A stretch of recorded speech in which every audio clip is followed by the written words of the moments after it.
Esta noche las calles vuelven a arder. Miles de manifestantes han tomado avenidas principales mientras fuerzas de seguridad intentan recuperar el control. Lo que comenzó como una protesta se ha convertido en una confrontación directa, gas lacrimógeno, barricadas incendiadas y enfrentamientos que se extienden por varias cuadras. Para muchos, esto no es solo una manifestación, es el síntoma de algo más profundo, una sociedad al borde de romperse. Y mientras la tensión aumenta, una pregunta queda suspendida en el aire. ¿En qué momento una protesta se convierte en una guerra? Cada generación cree estar viviendo su propia revolución, y en los últimos años el mundo parece confirmarlo. Protestas, conflictos y movimientos que no dejan de aparecer. En medio de ese caos, Paul Thomas Anderson decidió convertir esa sensación en cine. Así que toma asiento porque hoy analizaremos las ideas, la historia y los conflictos detrás de una batalla tras otra. La historia comienza con una mujer analizando un campo de detención de inmigrantes en Otay Mesa, cerca del muro fronterizo. Ella es Perfidia, una mujer afroamericana la cual pertenece a los franceses 75, un grupo revolucionario que se encargará de liberar a todas esas personas. La organización comienza, el grupo da las instrucciones demostrando que se han estado preparando para esto. Ahí conocemos a Pat, otro integrante del grupo y pareja de Perfidia. Él se encargará de los explosivos y todo lo que llame la atención. La operación inicia. Cada uno de los franceses 75 tiene una tarea. Algunos se dedican a despertar a los inmigrantes, otros a subirlos al camión. Pat se encarga de poner los explosivos para iniciar una fiesta de sonidos y luces. Perfidia tiene un objetivo, el coronel Steven Lockyer. Este enfrentamiento se siente personal. Después de amarrarlo y tener una dinámica de sometimiento con él, lo encierra con los demás soldados. Y Pat, después de aventarles gas lacrimógeno, recita, y cito, «Somos una organización política que está libre de los ojos, los oídos y sobre todo las armas del Estado imperialista y de este régimen fascista. Son prisioneros políticos de los franceses 75, hijos de puta». Para entender a los jóvenes de esta película, primero hay que entender algo fundamental. La juventud, como actor político, no siempre existió. Durante la Revolución Francesa, la lucha principal estaba en manos de una nueva clase social, la burguesía, que buscaba derechos civiles frente a una monarquía absoluta. Pero fue hasta 1848, durante la llamada Primavera de los Pueblos, cuando los estudiantes aparecieron por primera vez como fuerza política reconocible. Jóvenes que no solo opinaban sobre el mundo, sino que estaban dispuestos a enfrentarlo. Un siglo después, en los años 60 y 70, la época que marcó el origen ideológico de los protagonistas de nuestra historia, la revolución cambió de forma. Ya no se trataba únicamente de pan o de poder político, era también una revolución cultural contra la autoridad paterna, contra las viejas estructuras morales y contra una política que parecía pertenecer a otra generación. Y hoy, en el siglo XXI, la batalla ha vuelto a transformarse. Hemos pasado de las barricadas a la cibersociedad. La indignación ya no vive únicamente en las calles, circula en redes, se organiza en plataformas y se expande a escala global en cuestión de horas. El activista contemporáneo ya no solo marcha, también narra, denuncia y presiona desde el espacio digital, utilizando las herramientas de la red para disputar algo igual de importante que el poder, la atención pública. Las insurgencias se vuelven rutina. Mientras Perfidia y Pat avivan las llamas de su relación, alguien los vigila a la distancia. Lockyer, que quedó flechado por el papel dominante de Perfidia en ese primer encuentro. Los franceses planean un ataque al Palacio de Justicia y amenazan senadores por teléfono. El punto de quiebre llega con una operación coordinada. 2 bombas, una en el palacio y otra en el edificio administrativo, ambas programadas para estallar a las 7 p.m. En los baños del palacio, mientras Perfidia acomodaba bien el explosivo, atrás de ella aparece Lockyer. Él amenaza diciendo que no le importa lo que haga, pero si quiere seguir haciéndolo, tendrán que verse en un motel para tener un encuentro íntimo. Al ser su única salida, ella acepta, y en la habitación vuelven a mantener ese juego de sumiso y dominante. El encuentro termina y saltamos en el tiempo. Vemos que Perfidia está embarazada. Pat se siente incómodo con esta nueva dinámica porque afirma que Perfidia actúa como si no supiera que está embarazada. La bebé Charlene nace y Pat se vuelve un hombre protector con ella. Tal es el grado que Perfidia se siente reemplazada, como si se volviera solo un pedazo de carne y que se siente mal de sentir celos de su propia hija. Ella quiere regresar a las andadas con los franceses 75. Entendemos su necesidad cuando su madre le dice a Pat que él no es buena para ella. Ella proviene de un linaje generacional de revolucionarios y que, y cito, ella corre y tú apenas caminas. La tensión en el hogar termina por quebrarse una noche que Perfidia decide irse. Pat intenta detenerla, alegando que debe dejar esa vida, que tiene una hija y una familia a la cual poner primero. Ella, intentando voltear la situación, afirma que no es su vaca lechera y que no es quien para dominarla. Pat se rinde y deja que se marche. Ella continúa en los franceses 75, realizando golpes a instituciones gubernamentales y bancos. Pero el día que tanto temían llega. En un robo a un banco, Perfidia asesina a un guardia de seguridad que intenta detenerlos. Roban lo que pueden y huyen, pero es en vano. Capturan a Perfidia y Lockjaw reaparece. Perfidia le pide su ayuda y Lockjaw pregunta que si es porque lo ama. Ella asiente con la cabeza y él le ofrece un trato. Los franceses a cambio de su libertad. Ella acepta y uno por uno van cayendo. Algunos mueren y otros son capturados. Mientras, ella entra en el programa de protección de testigos y es alojada en una casa. Lockjaw es condecorado por su supuesta gran labor al derrocar a este grupo terrorista. Este mismo regresa a la ahora casa de Perfidia con flores. Toca la puerta, pero al no recibir respuesta, la tumba, encontrando una nota que dice, y cito, «Esta vagina no está abierta para ti». Debido a que Perfidia dio nombres y ubicaciones, todos los restantes del grupo tienen que desaparecer, incluyendo a Pat y a su hija. Les dan nuevas identidades, Bob y Willa Ferguson, y ahora están huyendo a Bactan Cross. Durante mucho tiempo se pensó que las revoluciones nacían en cuarteles, partidos políticos o grandes liderazgos, pero en las últimas décadas algo cambió. Muchas de las sacudidas políticas más intensas comenzaron con jóvenes. Un ejemplo reciente ocurrió en Nepal, donde miles de jóvenes salieron a las calles impulsados por una mezcla de frustración económica, desconfianza hacia las élites políticas y una sensación generalizada de que el sistema ya no respondía a las necesidades reales de la población. Ese tipo de estallido generacional guarda paralelismos interesantes con lo que vemos en una batalla tras otra. En la película, el conflicto tampoco nace del poder institucional, sino desde pequeños grupos de activistas jóvenes que buscan desafiar estructuras políticas que perciben como corruptas o agotadas. Pero la similitud más interesante aparece en el terreno donde se libra la batalla. En Nepal, el detonante del conflicto fue el bloqueo de varias redes sociales por parte del gobierno. Para una generación que creció organizándose, informándose y expresándose en Internet, ese cierre fue interpretado como algo más que una medida técnica, fue visto como un intento de silenciarlos. En la película ocurre algo similar.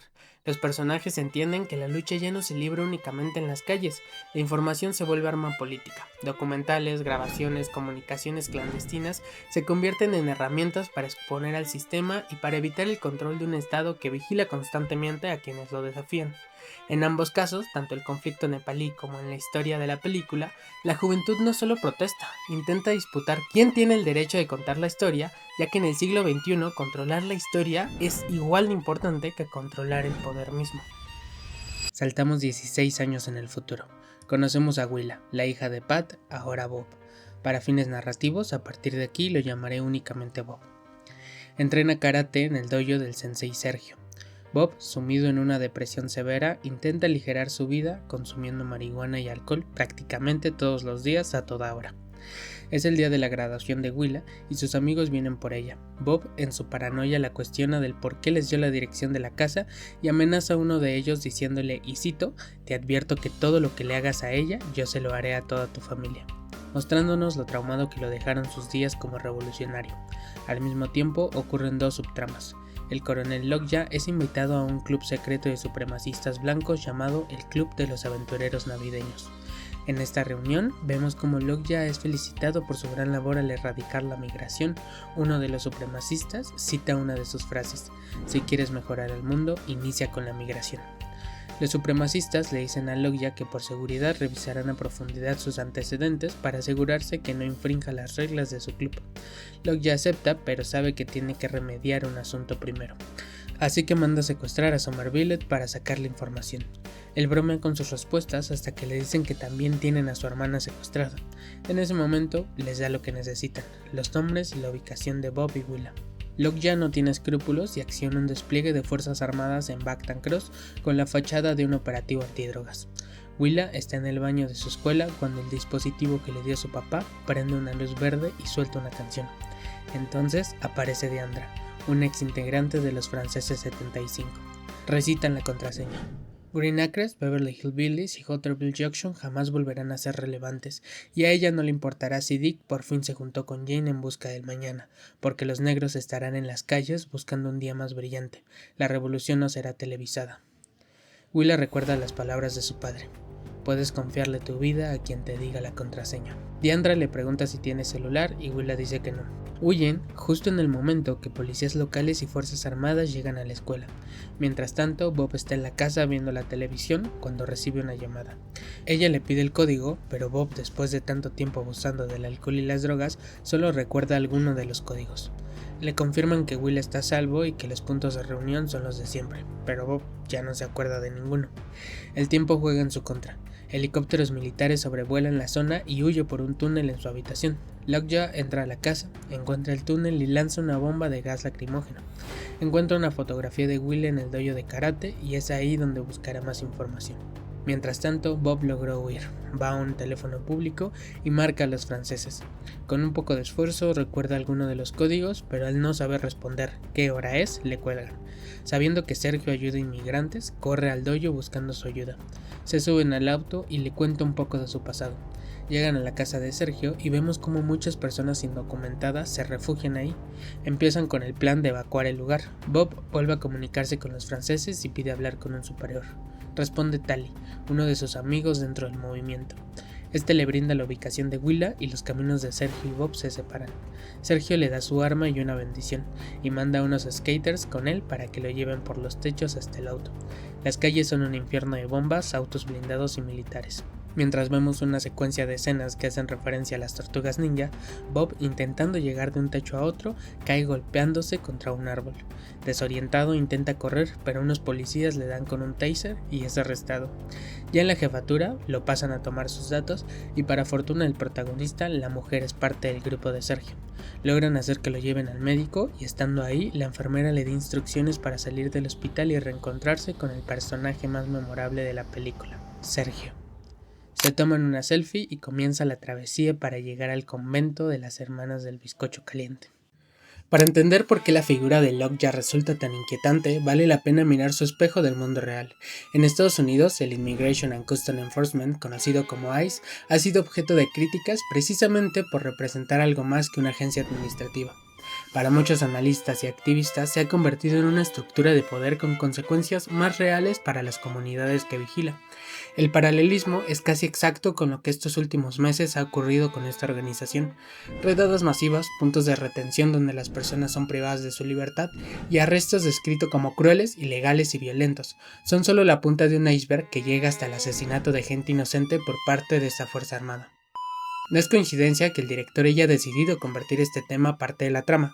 Muchos de los grupos revolucionarios actuales, activistas, incluso celebridades, han protestado en contra de esta organización, mostrando que se mueven más por un discurso de odio que por realmente salvaguardar la protección de los ciudadanos estadounidenses, haciendo así la propia película un discurso revolucionario, exponiendo y criticando las acciones de una de las actuales organizaciones armadas mejor financiadas del país, con una inversión de $75 millones, superando el presupuesto combinado de agencias como el FBI, el Servicio Secreto y la DEA.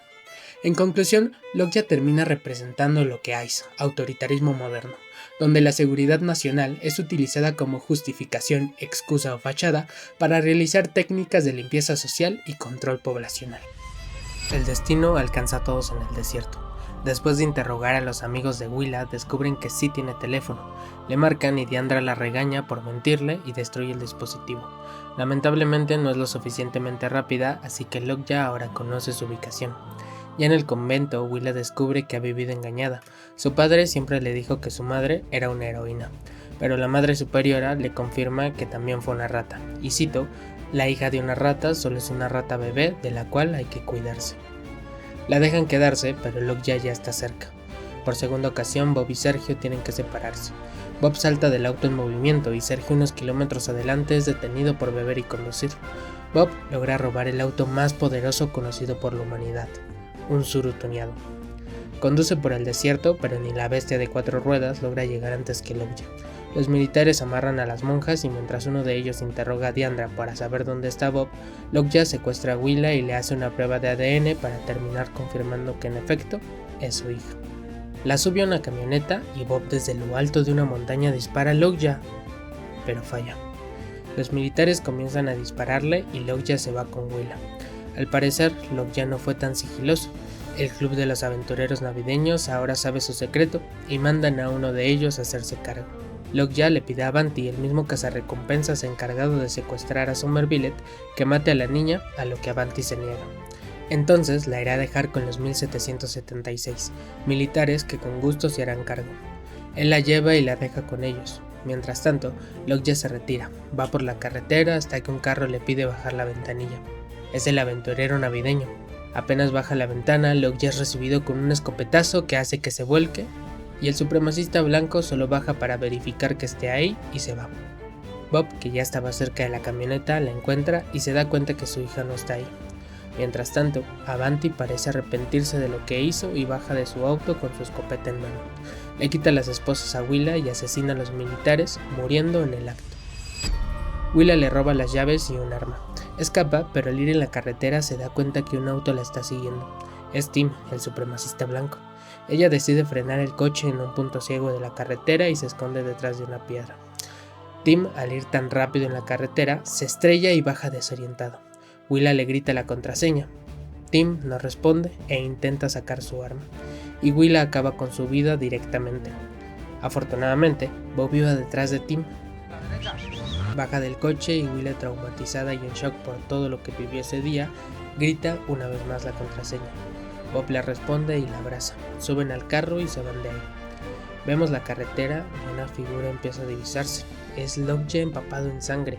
Vemos que acude directamente con los aventureros de la Navidad, a los cuales les miente diciendo que Perfidia lo violó a la inversa, ya que era una ladrona de esperma. Ellos lo engañan de vuelta fingiendo que lo aceptaron en el club, le muestran su oficina y le piden esperar ahí. Él toma asiento y vemos su labio desfigurado y que perdió la vista de un ojo. De la rejilla de ventilación comienza a salir un gas tóxico que en cuestión de segundos lo mata. Hombres con trajes de antirradiación llevan el cuerpo de Lockjaw a una cámara de incineración donde vemos su cuerpo quemarse. Willa y Bob están en casa, ahora son libres. Vemos como Bob está aprendiendo a usar un celular y Willa siguiendo los pasos de sus padres, ahora convirtiéndose en un activista revolucionario. Al final, una batalla tras otra nos deja una lección. La revolución no se logra solo con ideas, sino con la realidad de la fuerza y la coherencia. Ya sea en el París de 1978 o en las calles de Katmandú en 2025, el motor siempre es el mismo, una juventud que se niega a ser espectadora de su propia historia. Ahora les hago yo la pregunta, ¿estamos dispuestos a luchar por nuestra propia independencia o seguiremos siendo peones en un tablero diseñado por otros? Creo que eso es todo por hoy. Como adelanto y recomendación, vean Pecadores. Sé que ya tenemos un video en el canal, pero por si no la viste o la quieres volver a ver, vamos a hacerle una segunda parte porque tanto se lo merece como pues Michael B. Jordan ganó uno de los premios más importantes de la academia. Así que también comenta abajo qué te parecieron los premios, comenta si crees que Timothy se merecía algo o si Marty Supreme se merecía algo, y si no, también ponlo, tira el hate. Mi nombre es Diego Márquez y esto fue Escena 118.